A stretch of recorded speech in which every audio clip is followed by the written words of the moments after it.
হরে কৃষ্ণ সুধী ভক্তবৃন্দ, বৈশাখ মাসের শুক্লপক্ষের যে একাদশী অর্থাৎ বরুণথিনী একাদশী আপনারা কোন দিন করবেন, কিভাবে পালন করবেন, পালনের সময়সূচি আমরা প্রদান করব।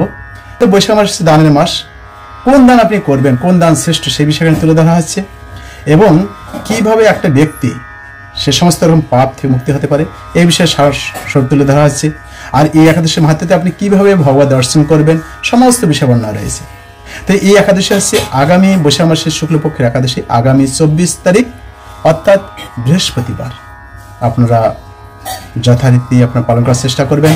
আর অত্যন্ত মাহাত্ম্যপূর্ণ যেহেতু একাদশী, আপনারা অবশ্যই নিজেরা করবেন, অন্যদেরকেও আপনারা অবশ্যই করবেন। 3টে মাস শ্রেষ্ঠ, বৈশাখ মাস, কার্তিক মাস এবং মাঘ মাস। তা বৈশাখ মাসের বিশেষ গুরুত্বপূর্ণ রয়েছে, আপনারা অনেকে এই মাসটা পালন করছেন, আর যদি না করে থাকেন অবশ্যই পালন করবেন। তো এই মাসে বৈশাখ মাসের মাহাত্ম্য ডিসক্রিপশন বক্সে সেখানে আমাদের লিঙ্ক দেওয়া রয়েছে, কীভাবে এই বৈশাখ মাস পালন করবেন, কী কী করা যায় সমস্ত বিষয় রয়েছে। তো যাই হোক, আপনারা একাদশীর ব্রত অবশ্যই একাদশী আগা দিন, একাদশীর দিন এবং একাদশীর পরের দিন যারা আমিষ ভক্ষণ করেন, আমিষ এই মাসে খেতেই নেই, তারপর যদি কেউ না খেয়ে থাকেন অবশ্যই আপনারা এগুলো পরিহার করুন। মিথ্যা কথা, অসৎ আচরণ, সমস্ত কিছু যেগুলো ভক্তির প্রতিকূল সেগুলোকে আপনারা পরিহার করুন, ভক্তির অনুকূলকে আপনি গ্রহণ করুন। আর অবশ্যই সাধু সঙ্গ, নাম সংকীর্তন, ভাগবত শ্রবণ, বিগ্রহ অর্চন, অধিসঙ্গ, হরিনাম জপ আপনারা এগুলো অবশ্যই করার চেষ্টা করবেন। অবশ্যই নিত্যনৈমিত্তিক যে কর্ম সেগুলো আপনারা করবেন। আসুন আমরা এখন একাদশীর মাহাত্ম্য আমরা শ্রবণ করি। বরুণথিনী একাদশীর মাহাত্ম্য কথা। বৈশাখ কৃষ্ণপক্ষিয়া বরুণথিনী একাদশীর ব্রত মাহাত্ম্য ভবিষ্যতের পুরাণে যুধিষ্ঠির শ্রীকৃষ্ণ সংবাদে বর্ণনা করা হয়েছে। যুধিষ্ঠির মহারাজ শ্রীকৃষ্ণকে বললেন, হে বাসুদেব, আপনাকে প্রণাম। বৈষ্ণব মাসের কৃষ্ণপক্ষের একাদশী কি নামে প্রসিদ্ধ এবং তার মহিমা বা কি তা কৃপা করে আমাকে বলুন।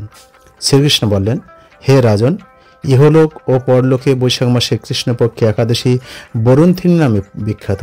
এই ব্রত পালনে সর্বদা সুখ লাভ হয় এবং পাপ ক্ষয় ও সৌভাগ্য প্রাপ্তি ঘটে। দুর্ভাগ্য স্ত্রীলোক এই ব্রত পালনে সর্বসৌভাগ্য লাভ করে থাকে। ভক্তি ও মুক্তি প্রদানকারী এই ব্রত সর্বপাপহরণ এবং গর্ভবাস যন্ত্রণা বিনাশ করে। এই ব্রত প্রভাবে মানধাতা, ধুন্ধুমার আদি রাজারা দিব্যধাম লাভ করেছেন।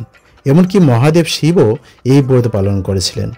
10,000 বৎসর তপস্যার ফল কেবলমাত্র এক বরুণথিনী ব্রত পালনে লাভ হয়। যে শ্রদ্ধাবান ব্যক্তি এই ব্রত পালন করেন তিনি ইহলোক ও পরলোকে সমস্ত প্রকার বাঞ্ছিত ফল লাভ করেন।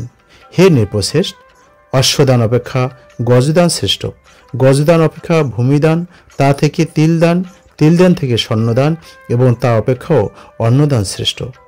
অন্নদানের মতো শ্রেষ্ঠ দান আর নাই।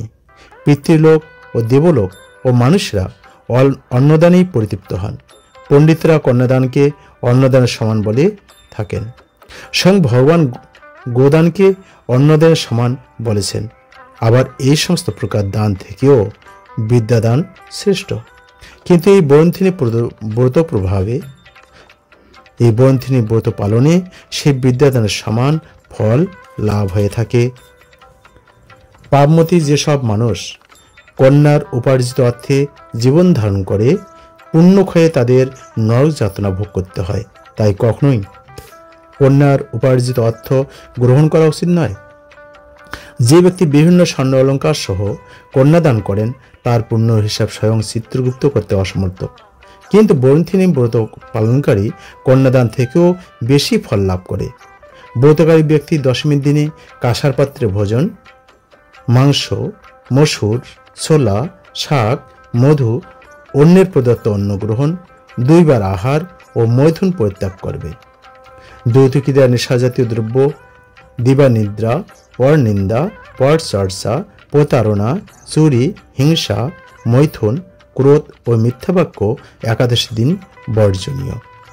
কাঁসার পাত্রে ভোজন, মাংস, মসুর, মধু, তেল, মিথ্যা ভাষণ, ব্যায়াম, 2 বার আহার ও মৈথুন এসব দ্বাদশীর দিনেও পরিত্যাজ্য।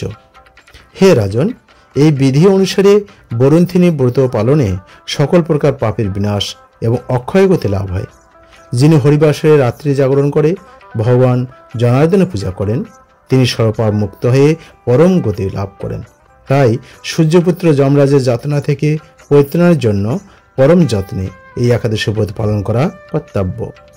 বরুণথিনী একাদশী ব্রত কথা শ্রদ্ধা ভরে পাঠ বা শ্রবণ করলে সহস্র গোদানের ফল লাভ হয় এবং সব পাপ থেকে মুক্ত হয়ে বিষ্ণু লোকে গতি হয়। তো যেহেতু 24 তারিখ একাদশী, এর পরের দিন আপনার পালন হবে, অর্থাৎ 25 তারিখে পালন হবে। এবার সমস্ত জায়গায় একদিনেই এই একাদশী ব্রত, এই জন্য আপনারা একাদশীর পরের দিন সঠিক আপনার নিজ এলাকার টাইম মতো আপনারা পালন করার চেষ্টা করবেন। আমরা এখন পালনের সময়সূচি প্রদান করছি। হরে কৃষ্ণ। যেহেতু 24 এপ্রিল বরুণথিনী একাদশী, এর পরের দিন পালন হবে, অর্থাৎ 25 তারিখে পালন হবে। এবার সম্পূর্ণ জায়গায় একই দিনে পালন। তো আমরা এখন পালনের সময়সূচি প্রদান করছি। বাংলাদেশ 5টা 35 থেকে 9টা 41-এর মধ্যে, পশ্চিমবঙ্গ 5টা 8 থেকে 9টা 24, দিল্লি 5টা 45 থেকে 10টা 8, বৃন্দাবন 5টা 45 থেকে 10টা 6, উত্তরপ্রদেশ 5টা 33 থেকে 9টা 54-এর মধ্যে, মুম্বাই 6টা 14 থেকে 10টা 29, পুনে 6টা 10 থেকে 10টা 25, নাগপুর 5টা 47 থেকে 10টা 3, তামিলনাড়ু 5টা 50 থেকে 10টা 1-এর মধ্যে, উড়িষ্যা 5টা 21 থেকে 9টা 36-এর মধ্যে, ঝাড়খণ্ড 5টা 18 থেকে 9টা 36, বিহার 5টা 15 থেকে 9টা 35, ছত্তিশগড় 5টা 15 থেকে 9টা 35, মেঘালয় 5টা 35 থেকে 9টা 51-এর মধ্যে, অসম 4টা 50 থেকে 9টা 10-এর মধ্যে, ত্রিপুরা 4টা 50 থেকে 9টা 11, মিজোরাম 4টা 49 থেকে 9টা 7-এর মধ্যে, মণিপুর 4টা 43 থেকে 9টা 2-এর মধ্যে, নাগাল্যান্ড 4টা 39 থেকে 9টার মধ্যে, অরুণাচল প্রদেশ 4টা 43 থেকে 9টা 4, সিকিম 5টা 1 থেকে 9টা 23, উত্তরাখণ্ড 5টা 35 থেকে 9টা 59-এর মধ্যে, উত্তরাখণ্ড 5টা 35 থেকে 9টা 59, হিমাচল প্রদেশ 5টা 41 থেকে 10টা 6-এর মধ্যে, পাঞ্জাব 5টা 49 থেকে 10টা 14-এর মধ্যে, হরিয়ানা 5টা 48 থেকে 10টা 11-এর মধ্যে, রাজস্থান 6টা 1 থেকে 10টা 22, গুজরাট 14 থেকে 10টা 32-এর মধ্যে, কর্ণাটক 6টা 1 থেকে 10টা 12, কেরালা 6টা 8 থেকে 10টা 17-এর মধ্যে, জম্মু কাশ্মীর 5টা 10টা 15-এর মধ্যে, আন্দামান নিকোবর 5টা 2 থেকে 9টা 12-এর মধ্যে, নেপাল 5টা 29 থেকে 9টা 51, ভুটান 5টা 27 থেকে 9টা 48, শ্রীলঙ্কা 5টা 58 থেকে 10টা 5। ধন্যবাদ আপনাদের সবাইকে।